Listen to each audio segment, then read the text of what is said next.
அனைவருக்கும் வணக்கம். இது நம்ம சேனல் ஸ்பைசி குக்கிங் 360. வீடியோ பார்க்குற எல்லோரும் மறக்காமல் நம்ம சேனலை சப்ஸ்கிரைப் பண்ணிக்கோங்க. இன்றைக்கி நம்ம செய்ய போகிற டிஷ் நல்ல காரசாரமான செட்டிநாடு சிக்கன் கிரேவி தான் பண்ண போகிறோம். மறக்காமல் நீங்களும் வீட்டில் ட்ரை பண்ணி பார்த்துட்டு டேஸ்ட் எப்படி இருக்குன்னு கமெண்ட் பண்ணுங்கள். வாங்க செட்டிநாடு சிக்கன் கிரேவி எப்படி பண்ணுறதுன்னு பார்க்கலாம்.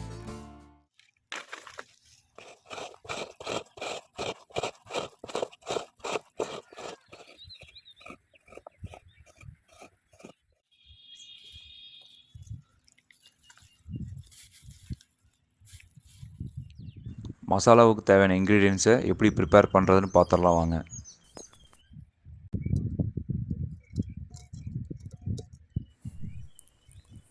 கடாய் நல்லா சூடானதுக்கப்புறம் ஆயில் ஆட் பண்ணிக்கோங்க.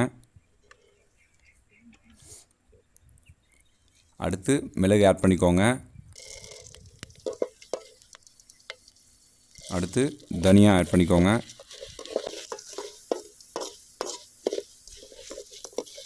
அடுத்து சோம்பு,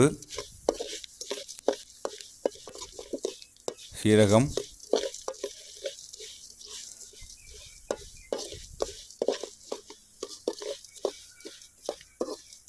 பட்டை, அன்னாச்சி பூ, கிராம்பு, பிரிஞ்சி இலை, கல்பாசி, காய்ந்த ரோஜா இதழ்கள்,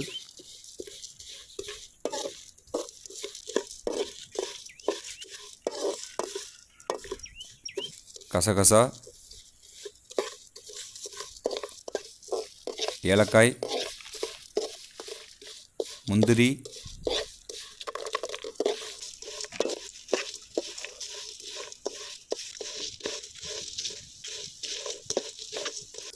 வரமிளகாய், முழு கடலை, எல்லாத்தையும் சேர்த்து ஒன்றா வறுத்துக்கோங்க. அடுத்து துருவின தேங்காய் ஆட் பண்ணிக்கோங்க. இது எல்லாத்தையும் ஒன்றா சேர்த்து நல்லா வறுத்து எடுத்துக்கோங்க. ஏன்னா அதில் இருக்க பச்சை ஸ்மெல் எல்லாம் போகணும். ஏன்னா அப்போ தான் கிரேவி நல்லா டேஸ்ட்டாக இருக்கும்.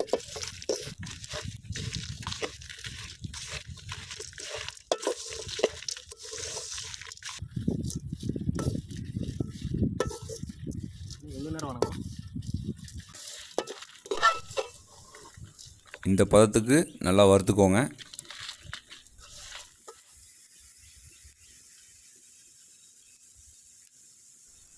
நல்லா வறுத்ததுக்கப்புறம் அதை எடுத்து ஆற வச்சு அதுக்கப்புறம் தான் நம்ம அரைக்க போகிறோம்.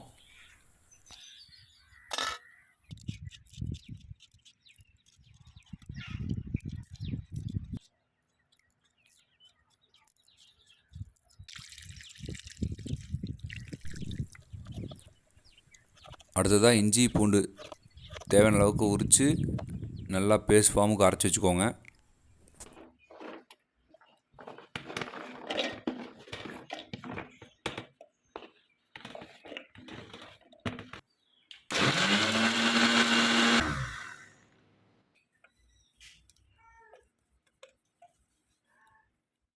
அடுத்து நம்ம வறுத்து ஆற வச்சுருக்க பொருட்களை ஒன்றா சேர்த்து அரைச்சி எடுத்து வச்சுக்கோங்க.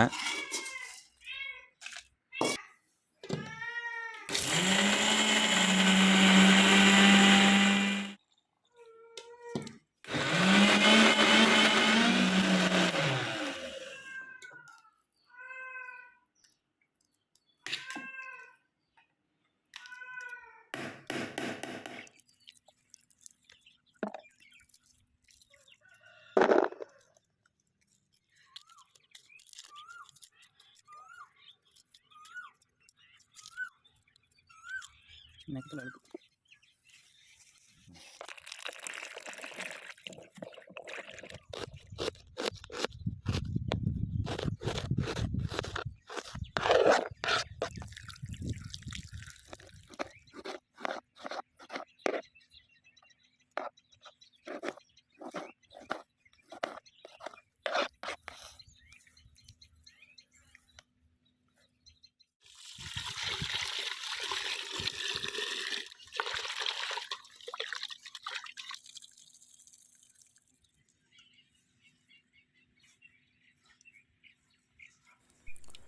நம்ம மசாலா ரெடி பண்ணிட்டோம். அடுத்து வாங்க எப்படி காரசாரமான செட்டிநாடு சிக்கன் கிரேவி செய்யணும்னு பார்க்கலாம். கடாயை வச்சுக்கோங்க. கடாய் நல்லா சூடானதுக்கப்புறம் ஆயில் ஆட் பண்ணிக்கோங்க.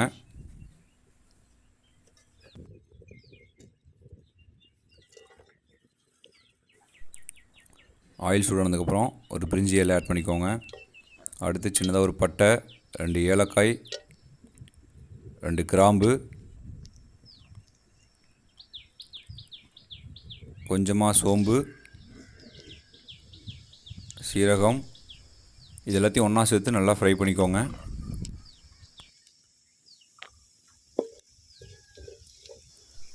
அடுத்ததாக கருவேப்பிலை ஆட் பண்ணிக்கோங்க.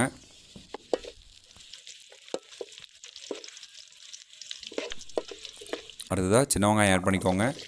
சின்ன வெங்காயத்தை ஆட் பண்ணிட்டு நல்லா ஃப்ரை பண்ணிக்கோங்க. ஏன்னா அதோட கலர் மாறணும். கலர் மாறுற அளவுக்கு நல்லா ஃப்ரை பண்ணிக்கோங்க. கலர் மாறினதுக்கப்புறம் நம்ம கட் பண்ணி வச்சுருக்க பெரிய வெங்காயம் ஆட் பண்ணிக்கோங்க. பெரிய வெங்காயத்தை ஆட் பண்ணி நல்லா ஃப்ரை பண்ணிக்கோங்க.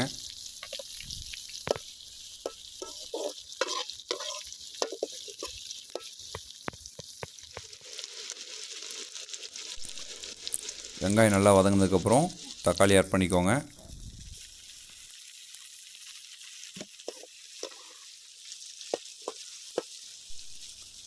கொஞ்சமாக உப்பு சேர்த்து நல்லா வதக்கி விட்டுக்கோங்க.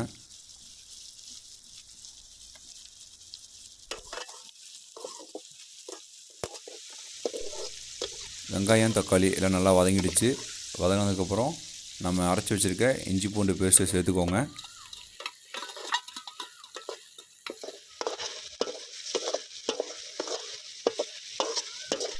எல்லாம் நல்லா வதங்கினதுக்கப்புறம் தனியாத்தூள் ஆட் பண்ணிக்கோங்க. அடுத்ததாக மிளகாய் தூள் ஆட் பண்ணிக்கோங்க.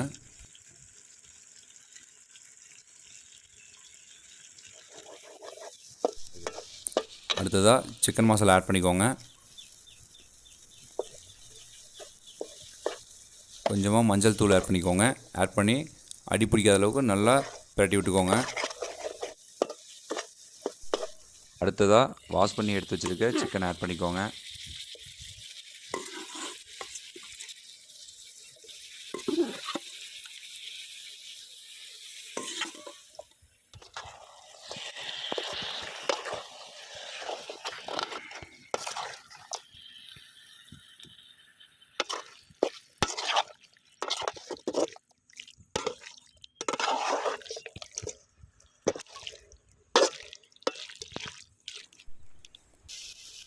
அடுத்து தேவையான அளவு உப்பு ஆட் பண்ணிக்கோங்க.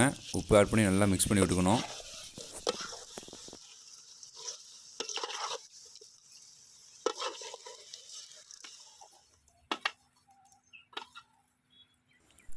கறியை நல்லா பரட்டி விட்டதுக்கப்புறம் ஒரு 5 நிமிஷம் அப்படியே வேக விட்டுருங்க. ஒரு 5 நிமிஷம் ஆயிடுச்சு. எந்த அளவுக்கு தண்ணி வந்திருக்கு பாருங்கள் கறியிலேருந்து. நம்ம தண்ணி எதுவும் ஆட் பண்ணல. இந்த அளவுக்கு கொதிச்சதுக்கப்புறம் நம்ம அரைச்சி வச்சுருக்க பேஸ்ட்டு ஆட் பண்ணிக்கோங்க. ஆட் பண்ணி நல்லா மிக்ஸ் பண்ணி விட்டுக்கோங்க.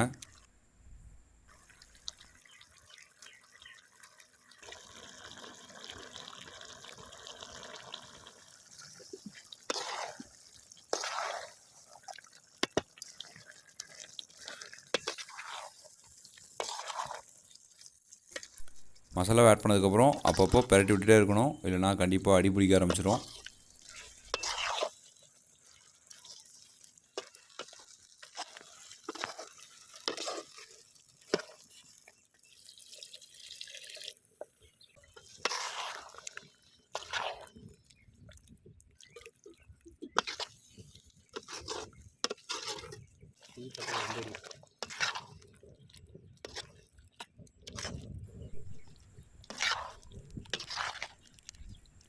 அடுத்து நம்ம கிரேவிக்கு தேவையான அளவுக்கு தண்ணி ஆட் பண்ணிக்கோங்க.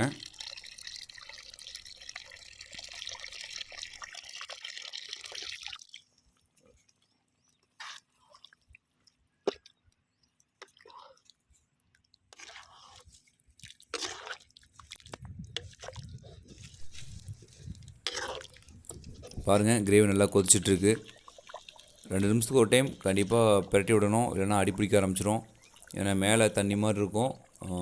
நம்ம மசாலா எல்லாமே கீழே தான் இருக்கும். அதனால் உடனே அடி பிடிச்சிரும். நீங்கள் அப்பப்போ பரட்டி விட்டுட்டே இருக்கணும். ஆல்மோஸ்ட் நம்ம செட்டிநாடு சிக்கன் கிரேவி ரெடி ஆகிடுச்சு.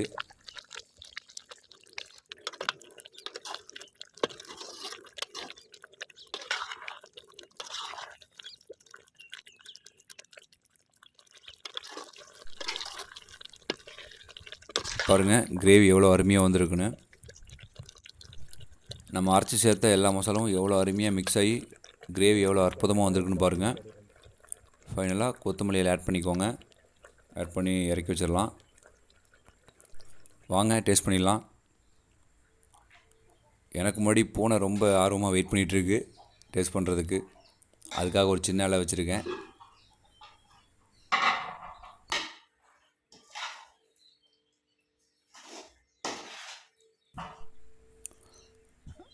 நம்ம ரெடி பண்ணியிருக்க இந்த ஸ்பைசியான செட்டிநாடு சிக்கன் கிரேவி பரோட்டா, சப்பாத்தி, நான், அப்புறம் ஒயிட் ரைஸ் எல்லாத்துக்கும் அருமையாக இருக்கும். கண்டிப்பாக வீட்டில் ட்ரை பண்ணி பாருங்கள். ட்ரை பண்ணி பார்த்துட்டு டேஸ்ட் எப்படி இருக்குன்னு கண்டிப்பாக கமெண்ட் பண்ணுங்கள்.